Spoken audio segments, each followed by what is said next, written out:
Shalom Aleichem, Erev Tov.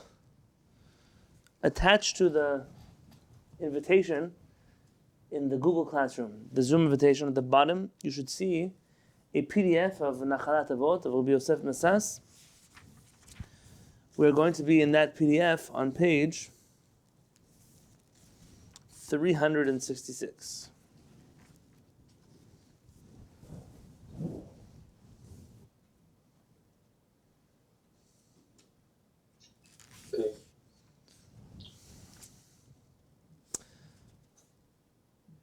So Rabbi Yosef Masas is asking us a question. The Rambam mentions that Rabban Yochanan Ben Zakkai has 5 students.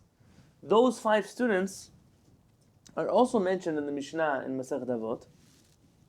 And what's bothering Rabbi Yosef Masas is, why does a man who is famous for having thousands of students only get listed as having 5? Until today, he gave us 3 answers so far.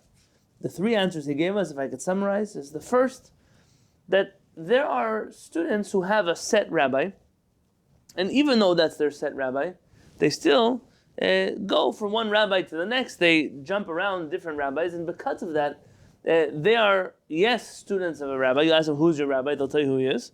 And then there's another category of student who only studies Torah from their rabbi. And those were the types of students that Rabban Yochanan Ben Zakkai had. They were dedicated students. They were just his. That's why it says, Chamisha Talmidim hayu lo leRabban Yochanan Ben Zakkai. He had 5 students. They were his students. That's what they were. The second answer is that there are students that come only for the scientific. I'm here to study from the Rabbi Torah. I don't want to hear his personal opinions. I don't want to learn his midot. I don't want to be like him. I don't want to emulate him. I don't want to know about his character traits. None of those things interest me. I'm only here to receive information. And then there are students that come to receive the whole package. They come to learn all of the Torah. They want also the character traits. They want all of that. And therefore, Rabban Yochanan Ben Zakkai, though he had thousands of students that came to study Torah from him, there were only 5 students who received everything from Rabban Yochanan Ben Zakkai. The third answer yesterday, which we went through a lengthy piece of Yosef Masas, is that there are students who, in their way, in their actions, you can tell that they're students of Rabban Yochanan Ben Zakkai. And there are students that you would never be able to guess on them that they were students of Rabban Yochanan Ben Zakkai. And that's connected to the famous teaching that Hillel says, Chayav Adam Lomar Bilshon Rabo. A person must speak in the same way their rabbi speaks. And there's a certain level of being able to tell on the student who his rabbi is. Being able to tell on a child who his parent is. This is the third answer that Rabbi Yosef Masas offers us in understanding why Rabban Yochanan Ben Zakkai, who has thousands of students, only really has 5. And that brings me to answer number 4. Answer number 4 is found in the PDF on page 366 at the bottom of the page. Baruch atah Adonai Eloheinu melech haolam she'akol niyeh. Rabbi Yosef Masas writes the following.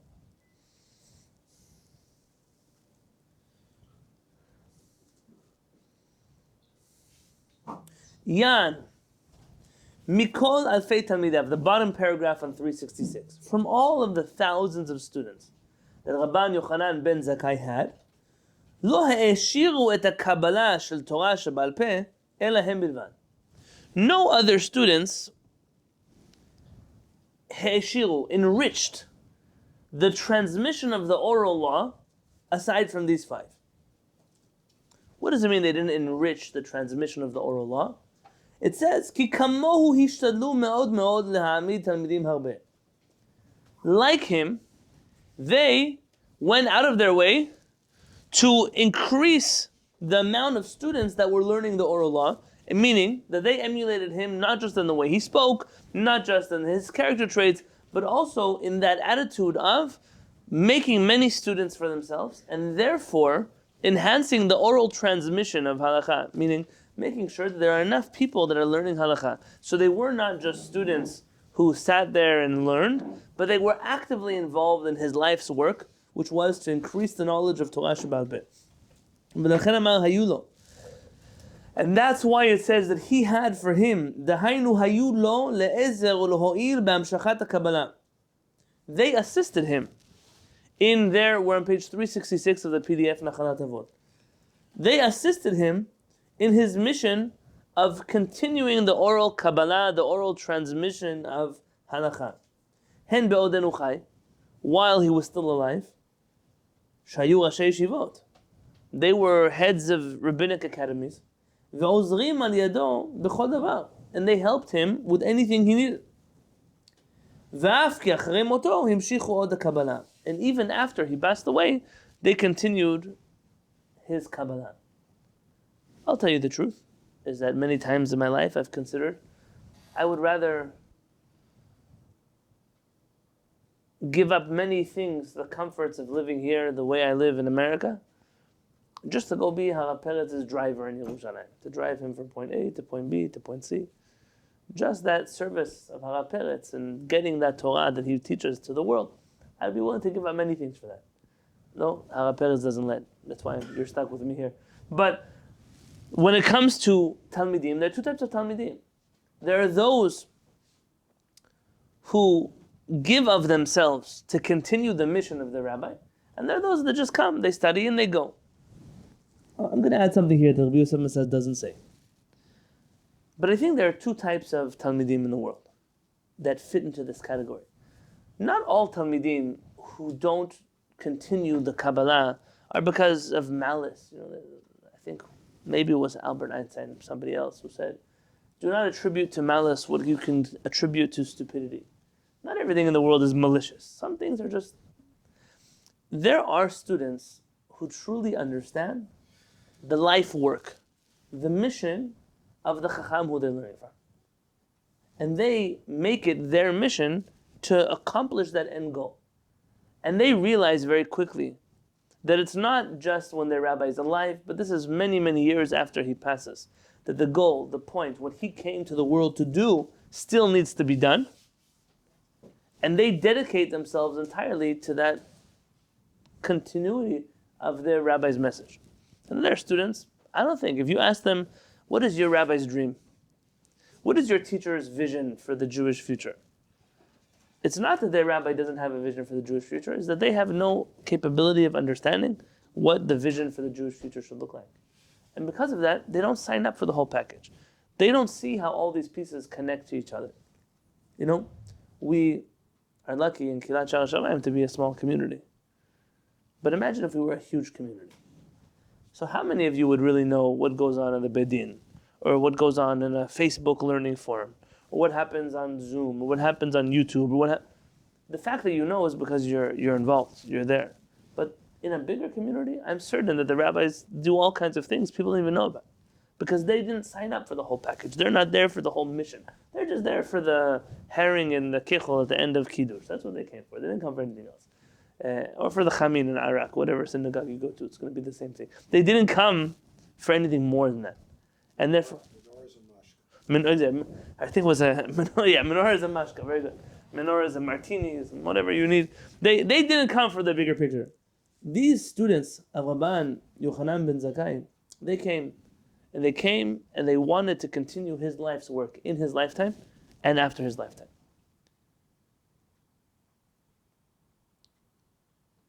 On page 367 at the top.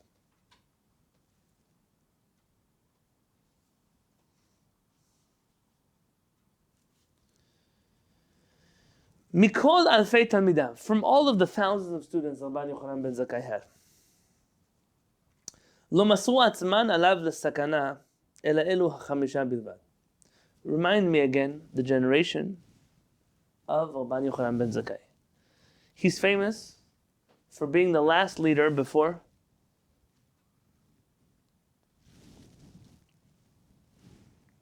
you mentioned he's a bridge from one generation. What's the generation he's bridging?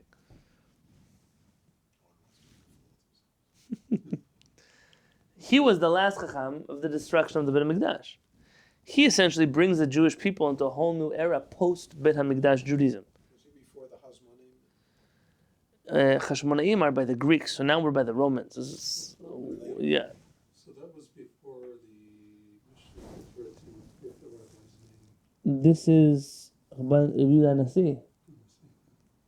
Well, Rabban Yochanan Ben Zakkai is one of the authors of the Mishnayot, so this is, you're right, before compiled, but writing, yes. Rabban Yochanan Ben Zakkai is the one who's recreating a Judaism that can be passed off to the next generation that doesn't have a Beit HaMikdash. That famous turning point in his history was when his students carry him out of the walls of Jerusalem. They trick the Romans, not the Romans, the Biryonim, or the Jews, the thugs of the Jewish community. Today you'd call them nationalists. They were guarding the walls of Jerusalem to make sure that nobody would leave to the Romans and broker a peace treaty with them. They wanted the city to, it's either go big or go home. They were the reason why Yerushalayim was destroyed. The lessons of Jewish history that no one cares to take. The Biryonim were Jews who were guarding the walls of Jerusalem to make sure no Jews would leave. They knew the Chachamim wanted to make peace with the Romans, and they didn't want to let it happen. So Rabban Yochanan Ben Zakkai, whose nephew, recall, was one of the men guarding the wall, he comes up with a plot. And this plot is to pretend that he died. They stage a funeral procession. And they put him in a coffin, and his students carry him out of the walls of Yerushalayim. Look back a few classes. We studied this, though, for you in the room. It's been since August since we studied this. And remember, they want to stab spears through the coffin to make sure he's really dead. The Biryonim knew that something was up. Something was unusual here. Finally, they smuggle him out of the walls. And he greets the Roman general. Remember, he tells him, you're going to be the next emperor of Rome. And he makes a peace treaty with him and says, take Jerusalem, but give me Yavne and the sages of Yavne. Give me Rabban Gamliel and the royal family. Remember, he asked for a few things. Give me a doctor to heal Rabbi Tzadok, who's been fasting because of the imminent destruction of Yerushalayim. These students who carried him out, they're not just regular students. These are students that were willing to give up their life for their rabbi's mission. When they smuggled him out of Jerusalem, pretending that he was dead, but he was really alive, we know about Rabbi Eliezer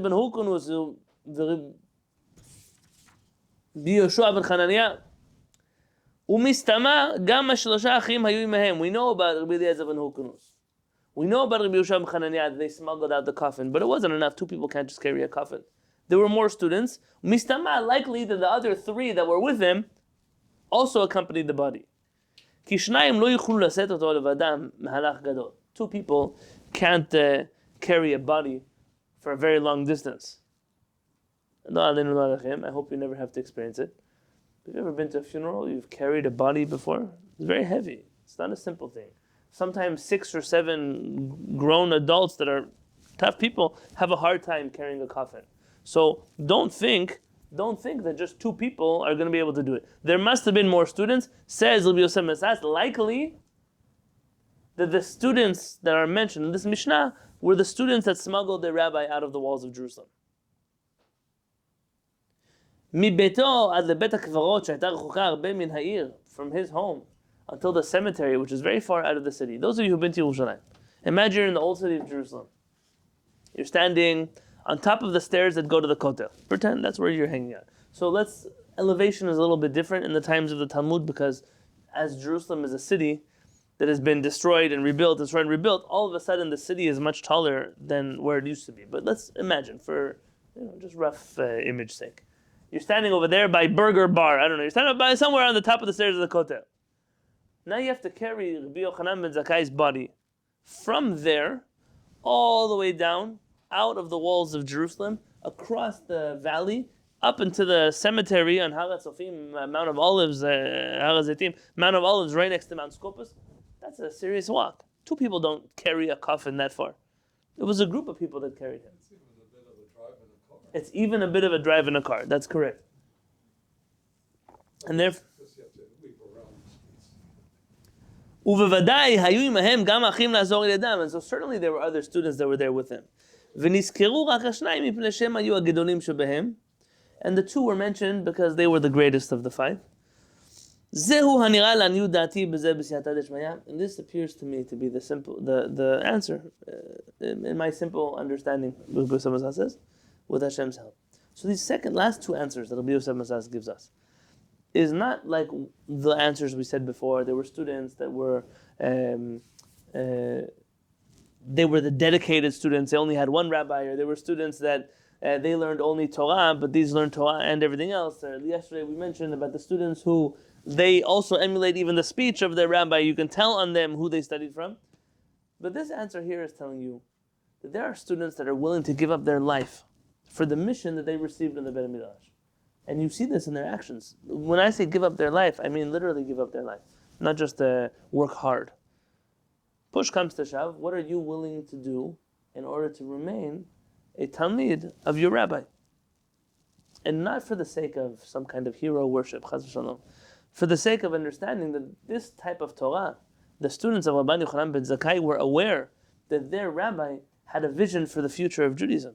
And that if they would abandon that ship for something else, then who knows what would happen to Am Yisrael.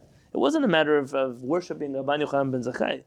It's a matter of understanding and accepting that his mission is exactly that, which they needed to even be willing to give up their life in front of the Romans to make sure that his mission was successful. And there's a story here.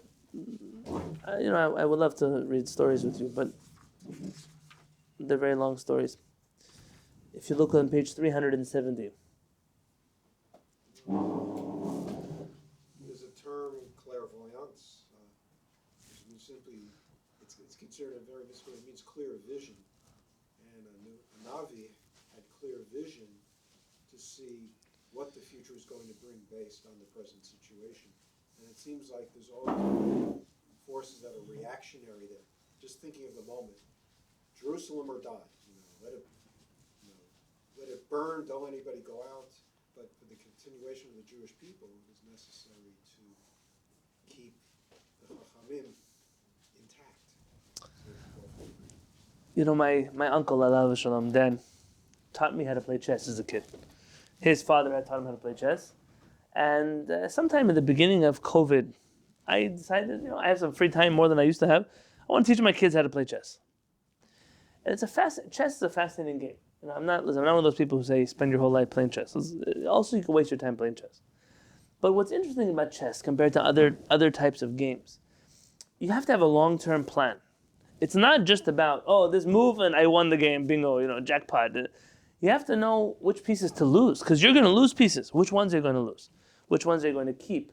Some pieces are more important than others, but they move less efficiently than others. There are pieces that move more efficiently, but sometimes when you have to make a choice, a rook moves well, but I need the king to keep playing the game. A queen. These are calculations a person has to make. I'm not comparing, but I am comparing. The Rabban Yochanan Ben Zakkai is a Chacham, and like you said, in every generation there are such Chachamim that are not just thinking, when they're not playing checkers, I'm not bounce, the game's over. It's not tic-tac-toe. They're playing a sophisticated game of what is going to be with Am Yisrael. They feel the burden of Am Yisrael on their shoulders, and they need to plan ahead. And sometimes the people around them don't even understand their vision. They don't see, it looks like this person is giving in on Shabbat. Look, this person's giving, but they're not. It's like losing a pawn. You choose to lose a pawn in order to win the game. And I will say, sadly, that all of the rabbis who brought us until today were those who played differently and brought us here. Their critics aren't around to validate them because their critics disappeared. Their critics are not, so it's almost like the people never get the justice they deserve, this validation they deserve, because we're the only ones who survived. And they're not around to admit to their mistake because literally they disappeared. And this happens all the time in Am Yisrael, even our current generation. So lack of vision in this generation, looking forward. It's not, people say tunnel vision, it's not just tunnel vision, almost like people walking around with blinders on. They're not able to see beyond their nose. They don't know how to. We were once in a situation. Trying to think how much I could share. A situation with another community that wasn't so thrilled with us, so we went to some kind of arbitration. And my wife asked the rabbi opposite the table, "What is your vision for San Diego? We know the problem you have with that. What's your vision for San Diego?" And you've never seen a person like a deer caught in headlights. What vision? My vision is to pay my paycheck at the end of the month. That's my vision. My vision is to make sure that I can put more solar panels on my roof. My vision is not, there's no vision. There is no vision. That's the problem. So of course you clash with others who have vision. That's always been an issue in Am Yisrael. That's why Chachamim, Chacham adif min Navi. A scholar is greater than a prophet. We mentioned this earlier in one of our Kuzari classes, perhaps. It's not that Chachamim are prophets, but they have even sometimes, it's not just a prophecy. See, the prophets had the other problem. Prophets only spoke about the future. Prophets were always telling people, if you don't do this, the Beit HaMikdash will be destroyed. Hundreds of years they're telling us the Beit HaMikdash is going to be destroyed, but no plan of action how to get there. How to save the Beit HaMikdash. A Chacham is somebody who knows the future, but says, listen, right now I have to give you a tangible plan. You have to be able to do X, Y, and Z. Wash your hand. What a Chachamim institute. The institutions of Chachamim and the Talmud, the blessing on washing your hands for bread. Chachamim institute all kinds of detail, Mikra, Megillah, and Purim. Not major, life-changing halachot, but it's exactly that.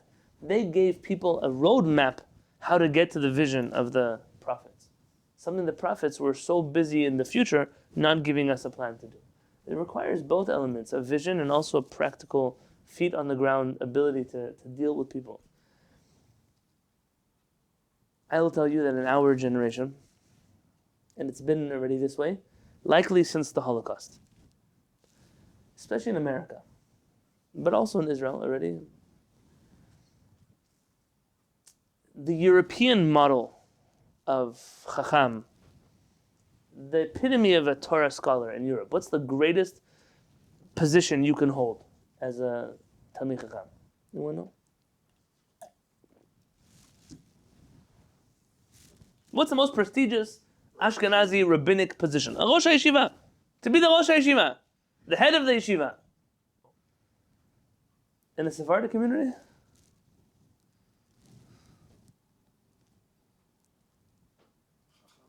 A Chacham. What specific kind of Chacham? A chief rabbi of a community. You have a type of rabbi that the whole goal in life. What is yeshiva? Yeshiva is they call it an ivory tower. I'm not even sure it's made out of ivory, but it's a enclosed community, the most homogeneous Jewish community you're going to find in the world. Any type of yeshiva, it doesn't make a difference which yeshiva you go to. A yeshiva, by its definition, is a homogeneous group of people, most likely all students of the same rabbi, all doing the same thing, shuckling the same way, praying with the same siddur, learning the same exact thing at the same exact time, in the same exact place. And that's the epitome of a chacham in that world. And so who do you look to for advice? You go to the rabbi who's dealing with a homogeneous group of people that are all doing the same thing at the same time in the same place, and he gives you advice on which political party you should vote for, or what should be a peace treaty between Jews and Arabs in the land of Israel, or what should be our economic policy going. Anything. Those are the chachamim that are leading that world. By a chacham who's a rabbi of a community, a small community, a big community, the chief rabbi, and it connotes that he's a rabbi of a huge community. He's the person who's every single day dealing with people. Not everyone's the same. A community is made up of many different people. There's the wealthy people and the less wealthy people. There's the one who can't afford to follow this halakha the same way the other one does. There are the people who are sick and the people that are healthy, the people that are married, the ones that are divorced, the ones that... Everybody is part of that community. And a chacham who leads like that has that much more... It's not just experience, but is that much more grounded in human interaction and human problems, that their ability to lead is that much greater. Now, there was a generation of Ashkenazi Rashi Yeshiva that were aware of that limitation. I heard a story once that Rabbi Aaron Kotler, alav shalom, was a Rosh Yeshiva in Lakewood. Somebody came to ask him a question about community issues. He said, listen, I'm a Rosh Yeshiva. I can't give you answers about community issues. Rabbi Yaakov Kamenetsky, alav shalom, he was a rabbi of a community in Europe. You should go consult with him because he actually is a person who has authority to speak on community relations. I don't. So the person who knew their limitations then backed down. Today, unfortunately, you have a very different world. The model of leader the Jewish people looks up to has very little ability to lead. And those that are in the streets and their hands are dirty and they lack, unfortunately, very deep understanding of Torah. There are many great rabbis, social activists, but they're not Torah scholars. They don't have the ability to think through something in a Torah way. You ask a rabbi a halachic question. The rabbi says, I'm not a posek. So what are you? Tell me what you are. Because right now all I see is an unlicensed social worker. Are you anything? That's why today you have a flip side.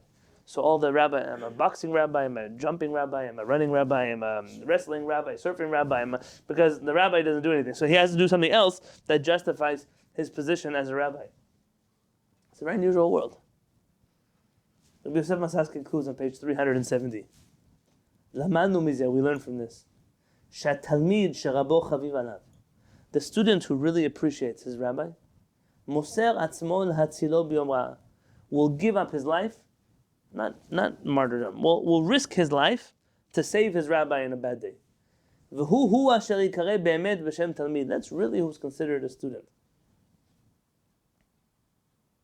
Someone says, I saw a cartoon once in the newspaper. It showed, I don't know, Johnny's funeral. And there are 3,000 chairs set up. And there's 2 people sitting in the front row. Empty funeral. And the clergy member who's officiating the funeral says, but it said he had 5,000 Facebook friends. You know?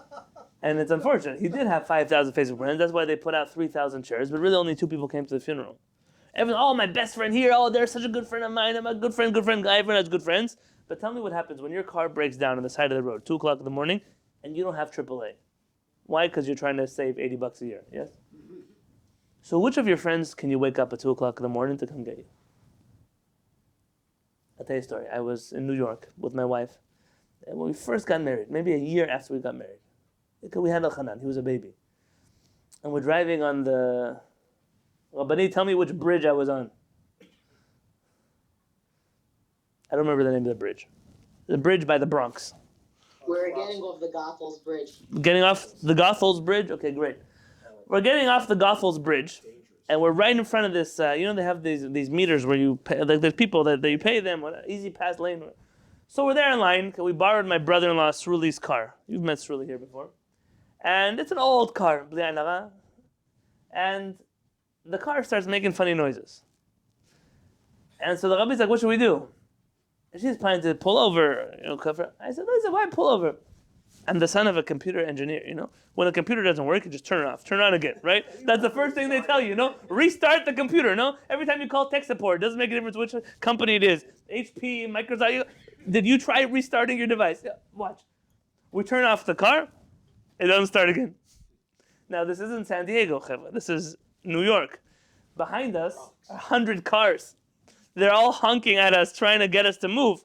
And in front of us, it's all empty because everyone left. And people are cursing at us and swerving around us. And we're just parked in the middle of the bridge. And there's, on top of the easy pass lane where there's actually something they can do to say closed. And you see this disgruntled employee get out and give us this look and close the lane. And they call something in their walkie-talkie, and there's a tow truck that works. It just sits on the bridge. Its whole job is to get you off the bridge. It doesn't take you anywhere. It gets you off the bridge where they can get another tow truck on your own dime. But they tow you off the bridge. So a police car comes, and this tow truck comes, and they tow us off the side of the road. And we're not in the best neighborhood in New York, if I'm going to just tell it to you that way. We're not in the best neighborhood in New York. And it's 1 o'clock, 2 o'clock in the morning. It's 1:30 in the morning. I remember that. And they pulled us over, and I called AAA. I said, listen, I have AAA, and they cover me everywhere, all over the United States. I called AAA, I explained to them it's the middle of the winter, there's a baby there. And they tell me, oh, great, so we'll expedite your call. Wonderful. Expedite my call. When will you arrive? 4 hours. 4 hours? That's expedited. They said, if not, we have another opening at 6. 6. So at 4:30 in the morning, I'm there with Al-Hanan and my wife. The car doesn't work. We're on the side of the road. There's a police officer who decided to stay with us. I can't tell you now on camera what he told my wife, why he's staying with her. But the moment that we're there with a police officer in a neighborhood that doesn't really like police officers, and they realize this police officer won't leave us to do anything, all of a sudden these groups of teenagers, I don't know, they're teenagers, they came out with these mopeds and these little off-road bikes, dirt bikes. And they're racing around our cars, cursing at the police officer, throwing things at him, and they know that he won't leave. They're taunting him. He stayed with us almost his whole shift. Almost his whole shift, he stayed parked next to us.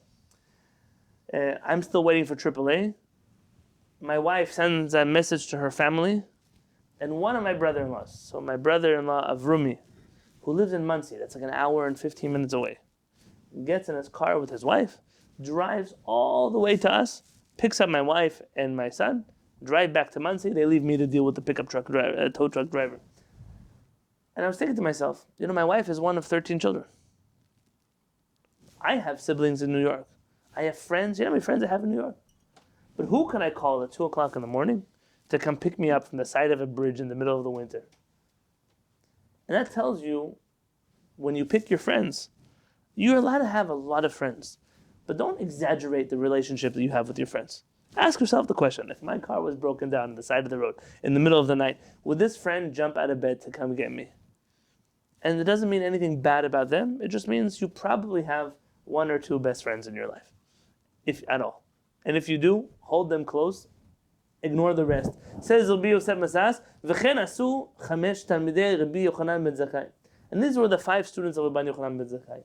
V'lechen amar Rabbi alav shalom alav. And that's why Rabbi Yehuda Nasi said about him, Hey talmidim hayu lo Rabbi Yochanan Ben Zakkai. The Rabbi Yochanan Ben Zakkai had 5 students. Lo daika, they were his students. Shemasru atzmam bishvilo. That they literally risked their lives for him. Zehu rabotai, that's all, gentlemen. That's all I can tell you, says Rabbi Yosef Masas at this point in time. Hamakom Barcuh yichonenu v'yivarchenu yer panav itanu sena amen. He blesses us and leaves us off on this note.